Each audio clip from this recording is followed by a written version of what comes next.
Você está pronto para descobrir como o impossível se torna realidade? Gênesis 21 nos revela o poder das promessas de Deus, a força de um riso inesperado e a coragem para enfrentar os maiores desafios.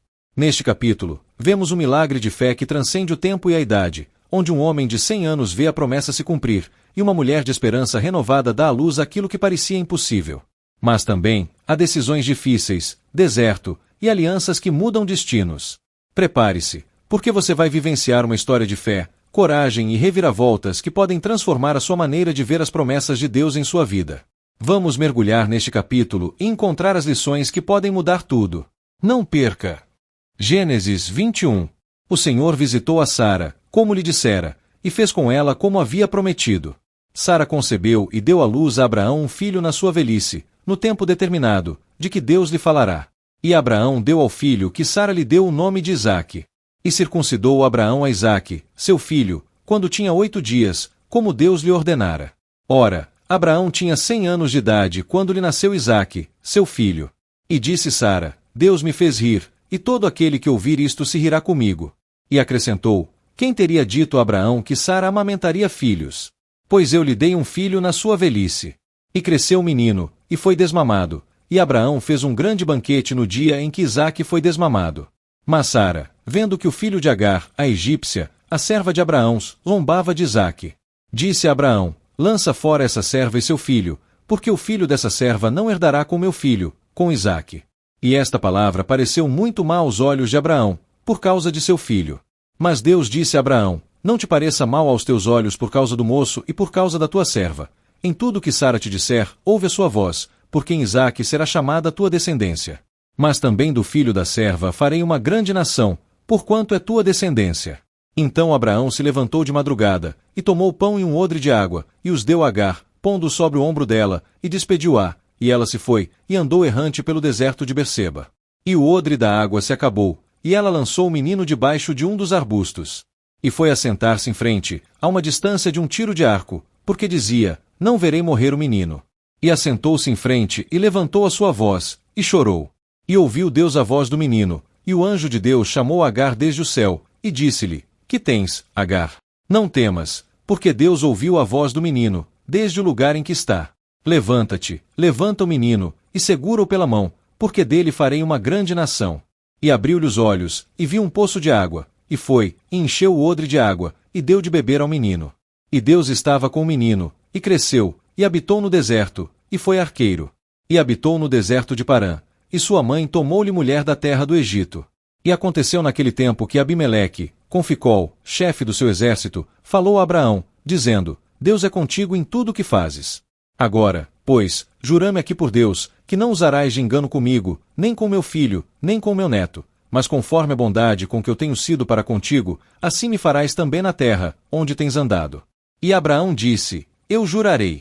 E Abraão repreendeu a Abimeleque por causa de um poço de água, que os servos de Abimeleque tinham arrebatado. E Abimeleque respondeu: Não sei quem fez isso, também tu não me fizeste saber, e eu não ouvi senão hoje. E Abraão tomou ovelhas e bois, e deu a Abimeleque, e fizeram ambos uma aliança. E Abraão pôs à parte 7 cordeiras do rebanho.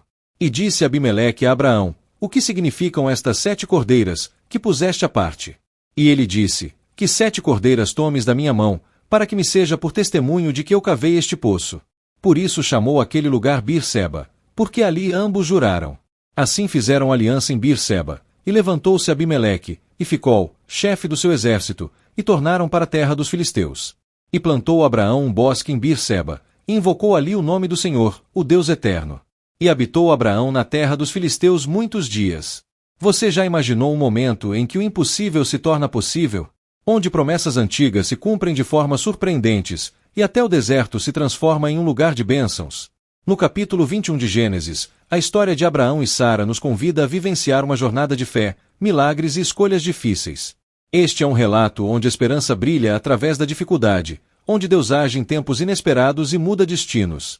Acompanhe-nos agora enquanto mergulhamos nas profundezas desse capítulo e descobrimos como cada versículo nos ensina sobre o poder da promessa divina, a força do perdão e o impacto das alianças que fazemos com Deus.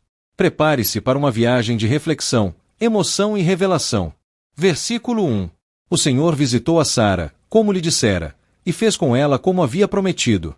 Imagina o Senhor, um amigo invisível mas sempre presente, que visita Sara como um mensageiro do céu.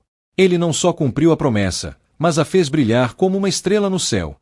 Seu poder trouxe vida, onde antes havia silêncio e espera. É como se, por um instante, a terra parasse para observar esse milagre. Versículo 2. Sara concebeu e deu à luz a Abraão um filho na sua velhice, no tempo determinado, de que Deus lhe falará. Como uma flor que desabrocha inesperadamente no inverno, Sara viu sua promessa se cumprir de forma sobrenatural. Ela, que já não esperava mais, se viu mãe, em um momento perfeito, na estação da vida onde muitos já deixaram de sonhar com tal alegria. Versículo 3. E Abraão deu ao filho que Sara lhe deu o nome de Isaque.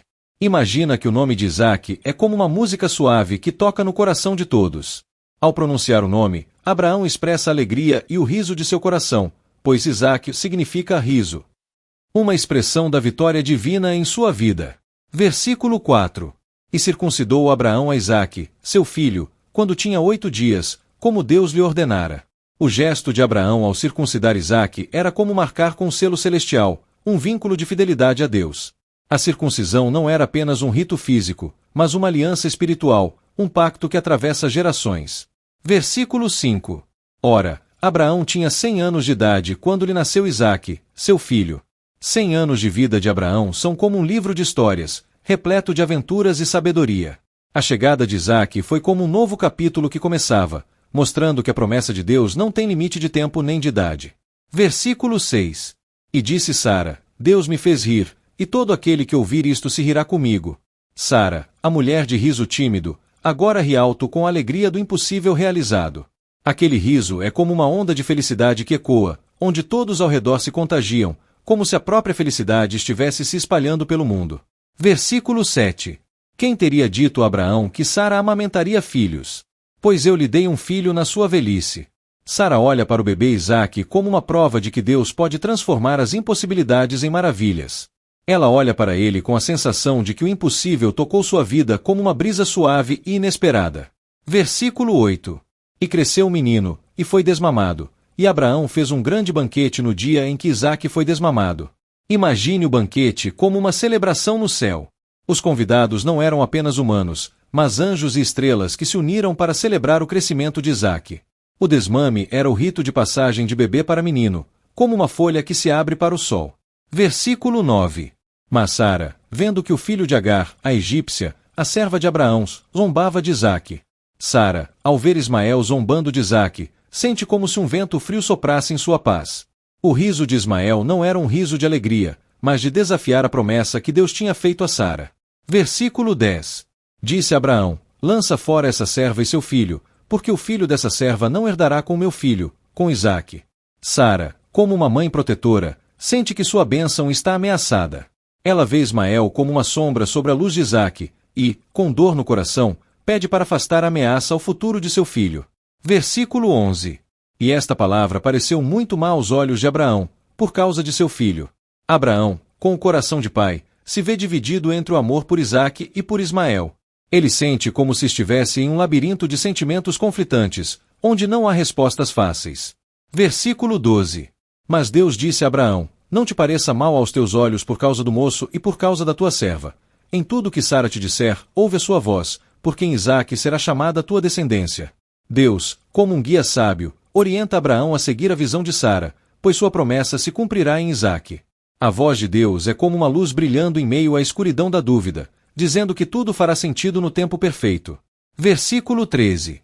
Mas também do filho da serva farei uma grande nação, porquanto é tua descendência. Deus vê algo grandioso no futuro de Ismael, como um rio caudaloso que segue seu curso, mesmo afastado da principal fonte. Ele promete que Ismael também será grande, pois a bênção de Deus não se limita. Versículo 14. Então Abraão se levantou de madrugada, e tomou pão e um odre de água, e os deu a Agar, pondo sobre o ombro dela, e despediu-a, e ela se foi, e andou errante pelo deserto de Berseba. Agar caminha pelo deserto como uma mulher perdida, com a esperança diminuindo a cada passo. O odre com água pesa como o fardo da incerteza. Ela é uma figura solitária, mas seu destino está prestes a mudar, como uma vela sendo acesa na escuridão. Versículo 15. E o odre da água se acabou, e ela lançou o menino debaixo de um dos arbustos. Agar, desesperada, vê o final da sua jornada se aproximar. Ela coloca o menino sob a sombra de um arbusto, como uma mãe desesperada por dar ao filho um último descanso antes de enfrentar o fim. Versículo 16. E foi assentar-se em frente, a uma distância de um tiro de arco, porque dizia: não verei morrer o menino. E assentou-se em frente e levantou a sua voz, e chorou. Agar chora como uma ave que perdeu seu ninho. Sua dor é profunda, mas ao mesmo tempo, ela olha para o futuro e se despede de sua esperança. A distância entre ela e o filho é como a distância entre o céu e a terra. Versículo 17. E ouviu Deus a voz do menino, e o anjo de Deus chamou Agar desde o céu, e disse-lhe: que tens, Agar? Não temas, porque Deus ouviu a voz do menino, desde o lugar em que está. Deus, com o ouvido atento, escuta o choro de um pequeno e responde com compaixão. O céu inteiro se move para ouvir aquele lamento e Deus faz a promessa de não abandoná-los, enviando um anjo com palavras de consolo. Versículo 18. Levanta-te, levanta o menino, e segura-o pela mão, porque dele farei uma grande nação. Agar recebe uma ordem celestial, como se uma força invisível levantasse o fardo. Ela sente uma energia renovada, como se tivesse sido imbuída de uma força divina, pronta para cuidar do filho que se tornará grande. Versículo 19. E abriu-lhe os olhos, e viu um poço de água, e foi, e encheu o odre de água, e deu de beber ao menino. Agar, como se tivesse sido tocada por uma magia, vê um poço de água surgir como uma revelação divina. A água é como a vida restaurada, e o menino é alimentado, simbolizando a esperança renovada e o cuidado de Deus. Versículo 20. E Deus estava com o menino, e cresceu, e habitou no deserto, e foi arqueiro. Ismael, com o auxílio de Deus, cresce forte como um guerreiro do deserto. Ele se torna um arqueiro habilidoso, com sua flecha representando a força interior e a proteção divina que sempre o acompanhará. Versículo 21. E habitou no deserto de Parã, e sua mãe tomou-lhe mulher da terra do Egito. Ismael, agora um homem, vive como nômade em um vasto deserto. Sua mãe o vê dar os passos da independência e lhe arranja uma esposa, dando início à sua própria linhagem. Versículo 22. E aconteceu naquele tempo que Abimeleque, com Ficol, chefe do seu exército, falou a Abraão, dizendo: Deus é contigo em tudo o que fazes. Abimeleque, rei de Gerar, se aproxima de Abraão, como um líder que reconhece o poder e a bênção de Deus sobre a vida de Abraão. Ele sabe que Abraão é abençoado, e sente que há algo de divino em sua presença. Versículo 23. Agora, pois, jurame aqui por Deus, que não usarás de engano comigo, nem com meu filho, nem com meu neto, mas conforme a bondade com que eu tenho sido para contigo, assim me farás também na terra, onde tens andado. Abimeleque quer firmar um pacto de paz com Abraão. Ele pede, com sinceridade, que o trato entre eles seja sempre honesto, como uma aliança que não pode ser quebrada, um pacto selado com a bondade. Versículo 24. E Abraão disse: Eu jurarei. Abraão, com o coração cheio de confiança, promete que cumprirá o pedido de Abimeleque. Ele firma a palavra como uma rocha sólida, uma promessa que não será quebrada. Versículo 25. E Abraão repreendeu a Abimeleque por causa de um poço de água, que os servos de Abimeleque tinham arrebatado. Abraão, como um homem de honra, não hesita em corrigir o erro de Abimeleque, como alguém que busca justiça em cada detalhe, mesmo nas coisas pequenas, como um poço de água. Versículo 26. E Abimeleque respondeu: Não sei quem fez isso, também tu não me fizeste saber, e eu não ouvi senão hoje. Abimeleque se defende, dizendo que não sabia do erro. Ele se vê como alguém que é surpreendido pela situação, sem intenções de prejudicar Abraão.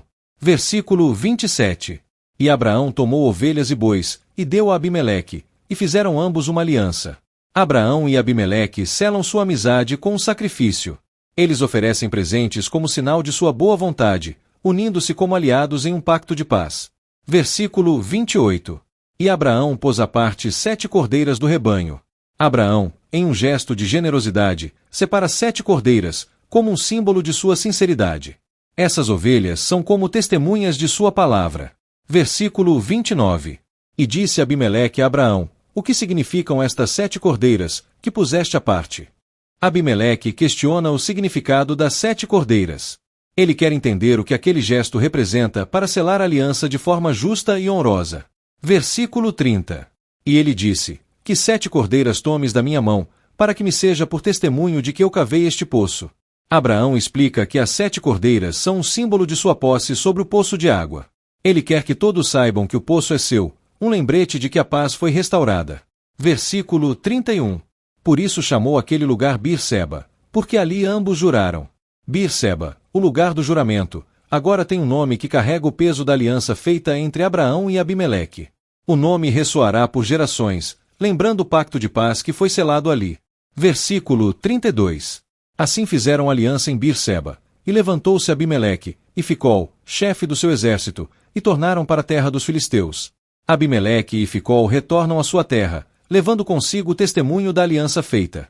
Beer-seba se torna um lugar sagrado, um marco de paz e de respeito mútuo entre duas grandes figuras. Versículo 33.